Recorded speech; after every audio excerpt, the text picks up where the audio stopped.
यहाँ उपस्थित हमारे सभी क्रांतिकारी भाइयों को जय भीम, मिला सलाम। यहाँ हम लोग जो उपस्थित हुए हैं, विगत वर्षों में सरकार के द्वारा एक विज्ञापन जारी किया गया है, जो विज्ञापन दरोगा की है। दरोगा की विज्ञापन है। सरकार के हमारे बाबा साहब के संविधान द्वारा हम लोग को जो SC कैटेगरी को आरक्षण मिलता है, 16% आरक्षण मिलता है। टोटल वैकेंसी की सीट 1799 है, उसका 16% 288 होता है। 288 में से मात्र 216 सीटों पर वैकेंसी दी गई है। हमारे संविधान पर सीधा सीधा हमला है। जो आरक्षण हमारा मूल अधिकार बाबा साहब पुनः पैक्ट के तहत लड़के अपना कुर्बानी दे के दिए थे, उसका सीधा सीधा हमला किया जा रहा है। और जो सरकार संविधान पे विगत कई वर्षों से, जब से बीजेपी सत्ता में आई है, संविधान पर कुठाराघात का प्रयास कर रही है। हम लोग संविधान पे हमला बर्दाश्त नहीं करेंगे।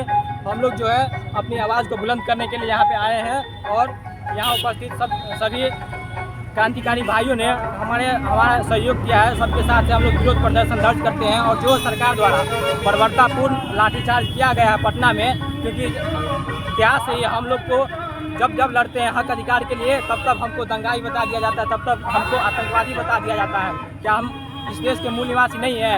जब हम इस देश के मूल निवासी है तो हमारा हकमारी क्यों की जाती है सरकार के द्वारा? सरकार सुन ले, जो सरकार निकम्मी है वो कान खोल कर सुन ले। हम लोग संविधान पर, आरक्षण पर हमला कतई बर्दाश्त नहीं करने वाले हैं। एवं आने वाले विधानसभा चुनाव में आपको इसका परिणाम देखने को मिलेगा, क्योंकि संविधान पे हमला हम लोग किसी भी सूरत में बर्दाश्त नहीं करेंगे। आरक्षण हमारा मूल अधिकार है, बाबा साहब के द्वारा दिया गया था। आर्टिकल 16 के सब क्लॉज 4 में दिया गया है, जिस पर सीधा सीधा हमला है। और इस पर जो बड़े कार्यालय में जो उच्च पदों पर बैठे हैं, जो किस मानसिकता के आप लोग समझ सकते हैं।